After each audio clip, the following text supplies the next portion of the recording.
Hi friends, कसे आहात सगळे? मी आहे जयश्री आणि महा एक्झामचे यूट्यूब चॅनल एकदा खूप खूप मनापासून स्वागत. तर फ्रेंड्स, आज आपण 27 सप्टेंबर व 28 सप्टेंबरच्या काही चालू घडामोडी पाहणार आहोत. त्याआधी जर चॅनलवर नवीन असाल आणि चॅनलला सबस्क्राईब केलं नसेल तर महा एक्झामचे यूट्यूब चॅनलला नक्की सबस्क्राईब करा. चला तर मग वळूयात आपल्या आजच्या विषयाकडे. तर मुख्यमंत्री नितीश कुमार यांनी पटना, बिहार येथे doctor APJ Abdul Kalam science सिटीचे उद्घाटन केले.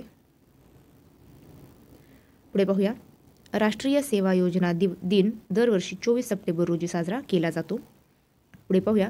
MiG-21 विमानाचा भारतीय हवाई दलातून निरोप. 62 वर्षाच्या सेवेनंतर निवृत्त होत आहे. 1963 मध्ये भारतीय हवाई दलात सामील. भारताचे पहिले सुपरसॉनिक लढाऊ विमान.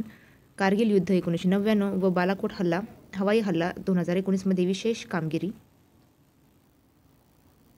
पुढे पाहूया. केंद्र सरकारचा जनरल अनिल चौहान यांच्या CDS पदाला मुदतवाढ.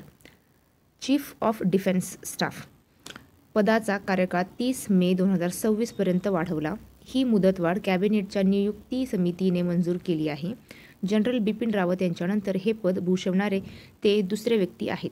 त्यांना परम विशिष्ट सेवा पदक, उत्तम युद्ध सेवा पदक मिळाले आहे. त्यांच्या नेतृत्वाखाली ऑपरेशन सिंदूर यशस्वी झाले आहे. पुढे पाहूया.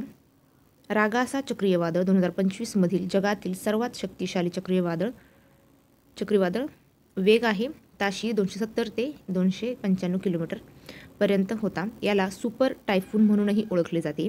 या वादळाने प्रामुख्याने फिलिपिन्स, तैवान, हाँगकाँग व दक्षिण चीन या देशांमध्ये मोठे नुकसान केले आहे. पॅसिफिक महासागरात तयार झाले आहे. रागासा हे नाव फिलिपिन्सने दिले आहे. रागासा याचा अर्थ अचानक वेगवान हालचाल असा होतो. पुढे पाहूया. दरवर्षी सप्टेंबर महिन्याच्या शेवटच्या गुरुवारी जागतिक सागरी दिन साजरा केला जातो. जागतिक सागरी दिन 2025 ची थीम आहे आपला महासागर आपले कर्तव्य आपली संधी असा आहे. तर जागतिक सागरी दिन 2024 ची थीम आहे भविष्यात नेव्हिगेट करणे, सुरक्षा प्रथम. ही थीम होती 26 सप्टेंबर 2024 रोजी. पुढे पाहूया. कलईमामणी पुरस्कार हा तामिळनाडू राज्याचा सर्वोच्च नागरी सन्मान आहे. हा पुरस्कार तामिळनाडू इसाई नाटक मद्रमद्वारे दिला जातो. पुढे पाहूया. फ्रान्सचे माजी राष्ट्राध्यक्ष निकोलस सार्कोझी यांना तुरुंगवासाची शिक्षा. 2007 ते 2012 या काळात फ्रान्सचे राष्ट्राध्यक्ष राहिलेल्या व्यक्तीला पहिल्यांदा तुरुंगवासाची शिक्षा दिली आहे. आरोप आहे लिबिया सरकारकडून निवडणूक प्रचारासाठी अवैध पैसे मिळवले. पुढे पाहूया. पोस्टल बॅलेटची संपूर्ण मोजणी झाल्यावरच EVM व VVPAT ची मोजणी सुरू होणार. पूर्वी दोन्हीही एकदा सुरू होत होते, पण आता पोस्टल बॅलेटची पूर्ण मोजणी झाल्यानंतरच त्यानंतर बिहार निवडणुकीपासून याची सुरुवात होणार आहे.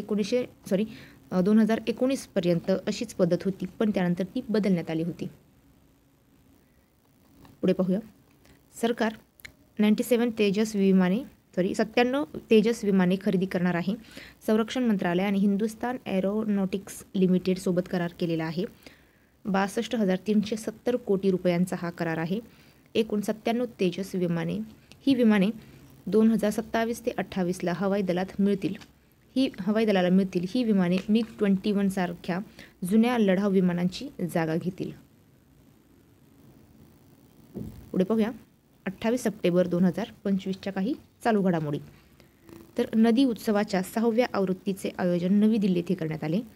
भारताचे संचार लेखा महानिरीक्षक म्हणून वंदना गुप्ता यांची नियुक्ती करण्यात आलेली आहे. लिव्हिंग ब्रिज पुस्तकाने कीर स्टारमन यांना सन्मानित करण्यात आले. पुढे पाहूया. मुख्य विज्ञान सल्लागार गोलमेज परिषद 2025 प्रिटोरिया शहरात आयोजित करण्यात आली. इस्रायलने आयर्न बीम नावाच्या क्षेपणास्त्र विरोधी लेझर प्रणालीची यशस्वी चाचणी केली. बिहारमधील 2 नवीन रामसर स्थळांचा रामसर यादीत समावेश. गोकुळ जलाशय व उदयपूर सरोवर अशी नावे आहेत. तर भारतातील एकूण 93 रामसर स्थळे झाली. जगात भारताचा 3रा क्रमांक आहे. तर तामिळनाडू सर्वात जास्त 20 रामसर स्थळे आहेत. जागतिक पाणथळ दिन 2 फेब्रुवारी रोजी साजरा केला जातो. रामसर कराराची तारीख 2 फेब्रुवारी 1971 अशी आहे. रामसर मुख्यालय ग्लँड स्वित्झर्लंड येथे आहे. भारतातील पहिले रामसर स्थळ चिल्का ओडिसा 1981 व केवलादेवी राजस्थान येथे आहे. पुढे पाहूया.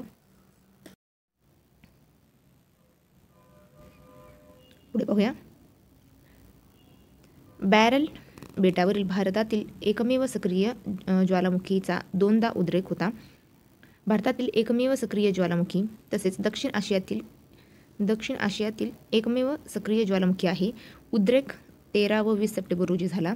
बॅरेन बेट निकोबार बेटांचा भाग आहे. 2022 शेवटचा ज्वालामुखीचा उद्रेक झाला होता. 1787 बॅरेन बेटावरील ज्वालामुखीचा पहिला उद्रेक झाला होता.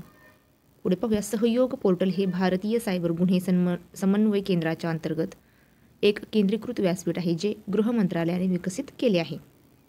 केळी पिकाच्या कचऱ्यापासून पर्यावरणपूरक लेदर म्हणजेच बानोफी लेदर तयार केल्याबद्दल भारताच्या जिनाली मोदी यांना चॅम्पियन्स ऑफ द अर्थ सन्मान मिळाला.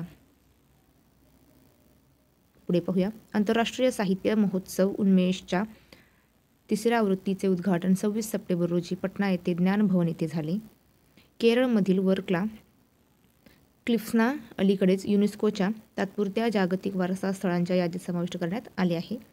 सुजलम भारत शिखर परिषद ही जलशक्ती मंत्रालयाच्या नेतृत्वाखाली आयोजित केलेला एक राष्ट्रीय उपक्रम आहे. पुढे बघूया. विज्ञान व तंत्रज्ञान क्षेत्रातील परदेशी प्रतिभा आकर्षित करण्यासाठी चीनने के व्हिसा सुरू केलेला आहे. चला आता मग थांबूया इथेच. भेटूया पुढच्या व्हिडिओमध्ये. जय हिंद.